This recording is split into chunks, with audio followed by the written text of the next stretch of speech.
നമ്മൾ ഈ സ്പിറ്റി വാലി എന്ന് കേൾക്കുമ്പോൾ തന്നെ നമ്മുടെ മനസ്സിലേക്ക് ഓടിയെത്തുന്നൊരു ചിത്രമുണ്ട്. ഉയർന്നു നിൽക്കുന്ന മലനിരകൾക്ക് നടുവിൽ സ്ഥിതി ചെയ്യുന്ന ഒരു മൊണാസ്ട്രിയുടെ ചിത്രം, കീ മൊണാസ്ട്രി. എന്നാൽ സ്പിറ്റി വാലി എന്ന് പറയുന്നത് ഈ കാണുന്ന ഒരൊറ്റ ചിത്രത്തിൽ ഒതുങ്ങുന്ന ഒന്നല്ല. നൂറ്റാണ്ടുകളുടെ ചരിത്രം ഉറങ്ങുന്ന വേറെ ഒരുപാട് ഇടങ്ങളുണ്ട് ഈ താഴ്വരയിൽ.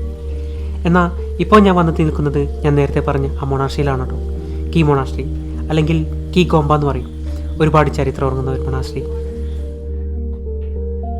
1000-ലധികം വർഷത്തെ പഴക്കമുണ്ട് കേട്ടോ ഈ മൊണാസ്ട്രിക്ക്. ഏകദേശം സമുദ്രനിരപ്പിൽ നിന്ന് 13,500-ലധികം അടി ഉയരത്തിൽ.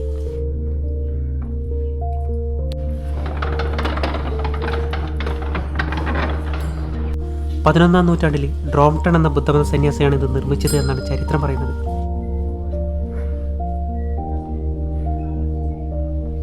ഇവിടെ നമുക്ക് ഈ മൊണാസ്ട്രിക്ക് അകത്ത് ചിത്രീകരിക്കാം. പക്ഷേ മുമ്പ് നമ്മൾ അനുവാദം വാങ്ങണം. അത് നമ്മൾ പുറത്തുള്ള ഏതെങ്കിലും ഒരു സന്യാസിമാരോട് ചോദിച്ചാൽ മതി. സ്പിറ്റി വാലിയിലെ ഏറ്റവും വലുതും പഴക്കമുള്ളതുമായ ഒരു ബുദ്ധമത പഠന കേന്ദ്രം കൂടിയാണ് കേട്ടോ ഈ മൊണാസ്ട്രി. ഞാൻ എൻ്റെ കഴിഞ്ഞ വീഡിയോയിൽ പറഞ്ഞ അതേ കാര്യങ്ങൾ തന്നെ. ഒരുപാട് കാലം പഴക്കമുള്ള പുരാതനമായ അവരുപയോഗിച്ചു വരുന്ന അല്ലെങ്കിൽ കാത്തു സൂക്ഷിക്കുന്ന ഗ്രന്ഥങ്ങളും താങ്ക പെയിൻറ്റിങ്ങുകളും പ്രാർത്ഥനകൾക്കായി അവരുപയോഗിക്കുന്ന ഒരുപാട് ഉപകരണങ്ങളും അങ്ങനെയെല്ലാം.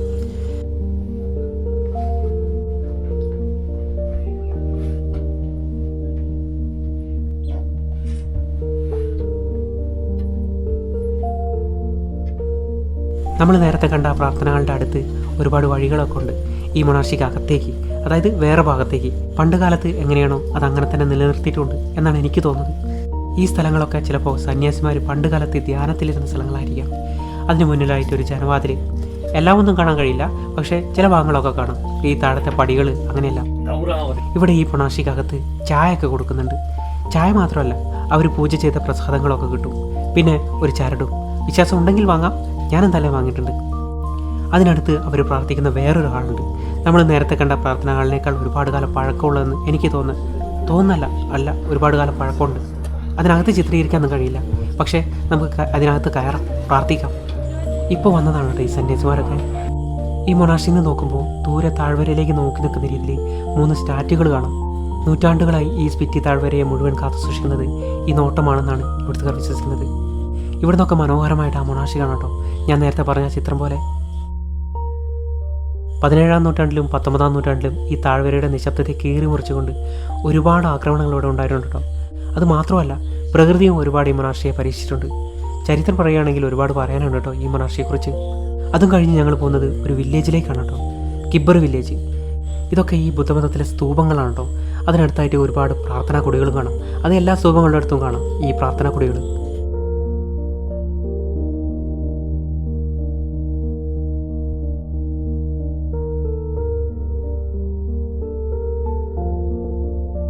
കിബ്ബർ വില്ലേജ് കടന്ന് കുറച്ചുകൂടി മുന്നോട്ട് പോയാൽ അവിടെ വേറൊരു അത്ഭുതം കാണാം. ഏഷ്യയിലെ തന്നെ ഏറ്റവും ഉയരം കൂടിയ സസ്പെൻഷൻ ബ്രിഡ്ജ്. ഈ പാലം ഇവിടെ വരുന്നതിന് മുമ്പ് ഇവിടെ ഒരു റോപ്പ് വേ ആയിരുന്നു കേട്ടോ. ഏതാണ്ട് 1000 അടി താഴ്ചയുള്ള കൊക്കയ്ക്ക് മുകളിലൂടെയുള്ള റോപ്പ് വേ. അതായത് ഒരു ഇരുമ്പ് കേബിളിൽ തൂങ്ങി കിടക്കുന്ന ഒരു ചെറിയൊരു പെട്ടി. അതായിരുന്നു ഇവിടുത്തുകാരുടെ ഏക ആശ്രയം. നിങ്ങളിപ്പോൾ കാണുന്ന ചിത്രം പോലെ. ഈ കൊക്കയ്ക്ക് പറയുന്ന പേര് സാമ്പാലാമ്പ എന്നാണ് കേട്ടോ. ഇപ്പോൾ നമുക്ക് ഈസി ആയിട്ട് അങ്ങോട്ടും ഇങ്ങോട്ടും പോലെ, പക്ഷേ മുമ്പൊക്കെ എങ്ങനെയായിരിക്കും അല്ലേ?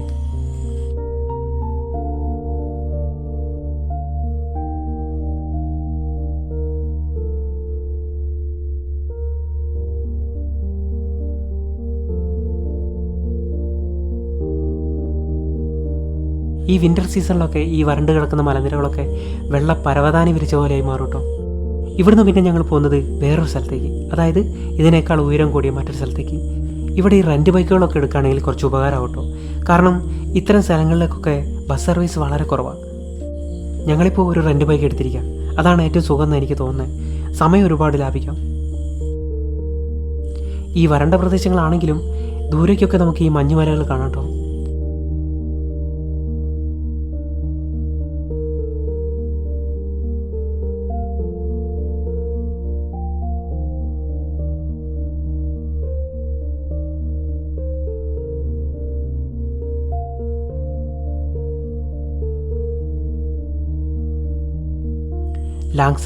ലാങ്സ എന്ന് പറയുന്ന ഒരു വില്ലേജിലേക്കാണ് കേട്ടോ ഞങ്ങളിപ്പോൾ പോകുന്നത്. ഇങ്ങോട്ടുള്ള വഴികളൊക്കെ കുറച്ച് അപകടം പിടിച്ച വഴികളാണ് കേട്ടോ. കാരണം നമ്മൾ ഇത്രയും ഉയരത്തിലേക്ക് വരുന്ന ഈ റോഡിൻ്റെ വശങ്ങളിലൊന്നും ക്രാഷ് ബാരിയർസ് ഒന്നുമില്ല. അതുകൊണ്ട് ശ്രദ്ധിച്ച് ഓടിച്ചില്ലെങ്കിൽ അപകട സാധ്യത വളരെ കൂടുതലാണ്. ദൂരത്തു നിന്ന് തന്നെ ആ വലിയ പർവ്വതങ്ങളെ നോക്കി നിൽക്കുന്ന ആ വലിയ ബുദ്ധപ്രതിമ നമുക്ക് കാണാം. ഇതിനെ മെഡിസിൻ ബുദ്ധ അഥവാ രോഗശാന്തി നൽകുന്ന ബുദ്ധൻ എന്നാണ് കേട്ടോ വിളിക്കുന്നത്. അതായത് ഈ ബുദ്ധൻ്റെ കയ്യിൽ ഒരു ചെറിയ പാത്രം ഇരിക്കുന്നത് കാണാം. രോഗങ്ങൾ ഭേദമാക്കാനുള്ള ദിവ്യൌഷധങ്ങളാണ് അതിലെന്നാണ് കേട്ടോ ഇവിടുത്തുകാരുടെ വിശ്വാസം. ഈ ഗ്രാമത്തെയും താഴ്വരയെയും ദുഷ്ടശക്തികളിൽ നിന്നും അസുഖങ്ങളിൽ നിന്നും സംരക്ഷിക്കുന്നത് ഈ ബുദ്ധനാണെന്നാണ് കേട്ടോ ഇവിടുത്തുകാരുടെ വിശ്വാസം.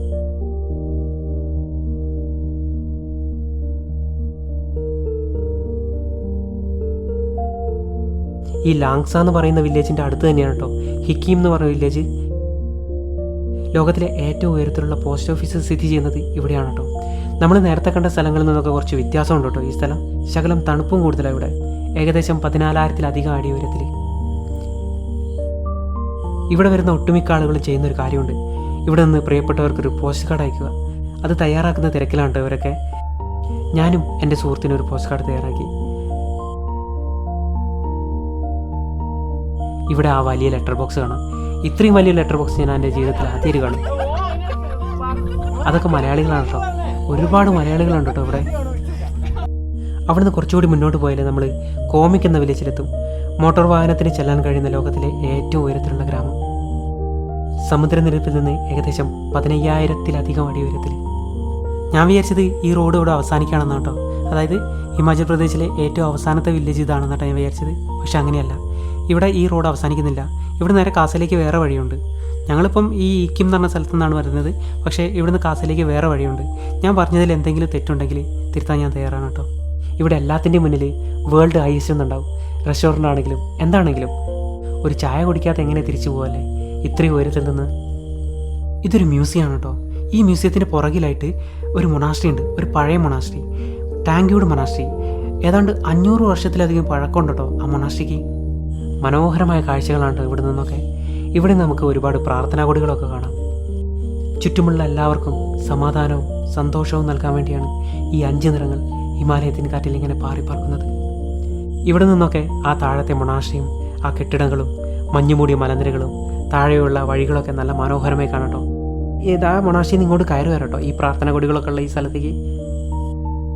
ഇന്ന് ഞങ്ങൾ പോകുന്നത് ഇന്നലെ പോയ വഴിയുടെ എതിർവശത്തേക്ക്, അതായത് ടാബോ ഭാഗത്തേക്ക്, ദങ്കർ വില്ലേജ്. ഇവിടെയും ഒരു മൊണാസ്ട്രി ഉണ്ട്. ഒരുപാട് കാലം പഴക്കമുള്ള ഒരു മൊണാസ്ട്രി, ദങ്കർ മൊണാസ്ട്രി.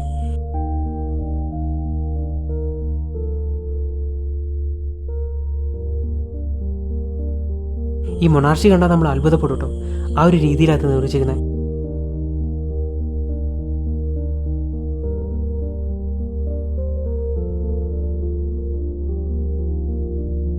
ഇവിടുന്ന് താഴേക്ക് നോക്കുമ്പോൾ കാണുന്ന കാഴ്ചകളൊക്കെ ഉണ്ടല്ലോ, ഈ മൺപുറ്റുകളെ പോലെ തോന്നിക്കുന്നില്ലേ ഇതൊക്കെ.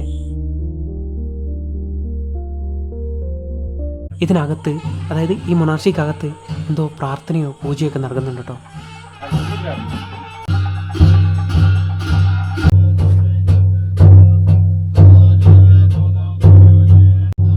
ഈ ശബ്ദങ്ങളൊക്കെ വരുന്നത് ഇതിനകത്ത് നിന്നാണ് കേട്ടോ.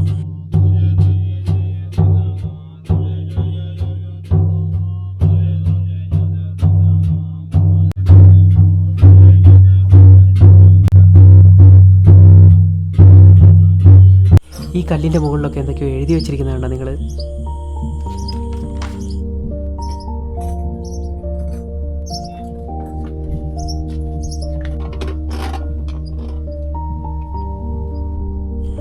ആ മൊണാസ്ട്രിക്ക് അടുത്തായിട്ട്, അതായത് മുകളിലായിട്ട് ഒരു ലേക്ക് ഉണ്ട്, ദങ്കർ ലേക്ക്. അടുത്തല്ല, ട്രക്ക് ചെയ്യണം. ആ നിഴൽ പോകുന്നതൊക്കെ മേഘങ്ങളാണ് കേട്ടോ.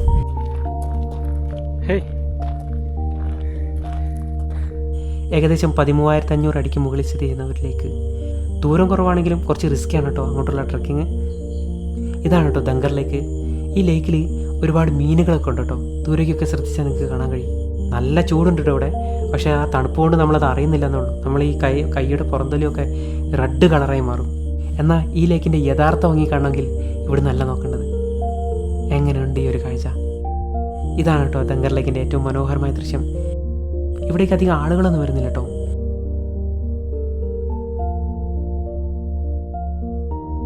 ഇവിടെയും ഒരു ചോട്ടനൊക്കെ കാണാം. അതിന് ചുറ്റും പാറിപ്പറക്കുന്ന ഈ പ്രാർത്ഥനാ കൊടികളും. ഞാനിപ്പോൾ ഈ തടാകത്തിനടുത്തുകൂടി ഇങ്ങനെ നടന്നുകൊണ്ടിരിക്കുകയാണ് കേട്ടോ. എന്തു ഭംഗിയാണെന്നറിയോ. ഇവിടെ 3 പശുക്കൾ കിടക്കുന്നുണ്ട്. ഈ ഒരു പുല്ല് പോലും ഇല്ലാത്ത സ്ഥലത്ത് അവരെന്ത് കഴിക്കാനല്ലേ. എന്നാൽ ചെറിയ കുറ്റിച്ചെടികളൊക്കെ ഉണ്ട് കേട്ടോ അവിടെ. പക്ഷേ അത് നിറയെ മുള്ളുകളാണ്. ഈ ട്രക്കിംഗ് വഴികളുണ്ട് നിങ്ങൾ. ഇതാണ് ഞാൻ പറഞ്ഞത് കുറച്ച് റിസ്കി ആണെന്ന്. താഴേക്കൊക്കെ ഇതിനേക്കാൾ കൂടുതലാണ് കേട്ടോ. ഇവിടെ നിന്നൊക്കെ നോക്കിയാൽ ആ മൊണാസ്ട്രിയും ആ വില്ലേജും താഴെ ഒഴുകി പോകുന്ന നദിയും എല്ലാം കൂടി ചേർന്ന ഒരു പക്ക സിനിമാറ്റിക് ഞങ്ങളിപ്പം പോയിക്കൊണ്ടിരിക്കുന്നത് നമ്മൾ നേരത്തെ പോയ ആ ദങ്കർ വില്ലേജല്ലേ, ആ വില്ലേജ് സ്ഥിതി ചെയ്യുന്ന ആ മലയുടെ എതിർവശത്തുള്ള, അതായത് ആ നദിക്ക് അപ്പുറമുള്ള റോഡിലൂടെ, അതായത് പിൻവാലിയിലേക്ക്. അതിനിടതുവശത്തു കൂടി ഒരു നദി ഒഴുകി പോകുന്നുണ്ട്. പിൻ റിവർ എന്ന് തന്നെയാണ് കേട്ടോ അതിനെ വിളിക്കുന്നത്.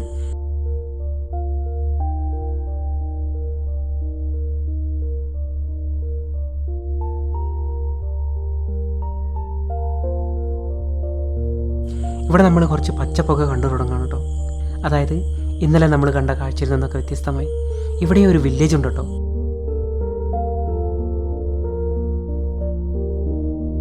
ഇത് ചെറിയൊരു ടൗൺ ആണ് കേട്ടോ, അങ്ങനെ പറയാമെന്ന് എനിക്ക് തോന്നുന്നു. മുകളിലെയൊക്കെ നിങ്ങൾ കണ്ടു, ഒരു വ്യത്യസ്തമായ കാഴ്ചയല്ലേ.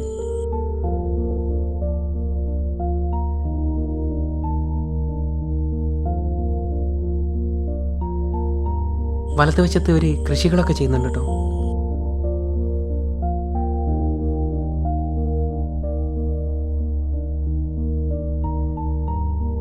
കുങ്ങറി എന്ന് പറഞ്ഞ ഒരു വില്ലേജാണ് കേട്ടോ ഇത്, ഒരു ചെറിയ വില്ലേജ്.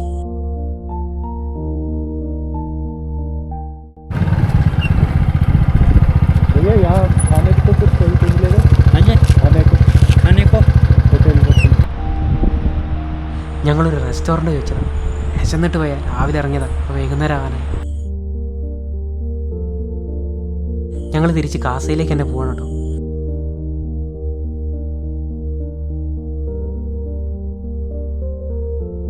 നാളെ അവിടുന്ന് റക്കംപിയോ എന്ന് പറയുന്ന സ്ഥലത്തേക്ക് തിരിച്ചു പോകും. ഇങ്ങനത്തെ ഒരു ബസ്സിൽ. ബൈ, അടുത്ത വീഡിയോ കാണാം.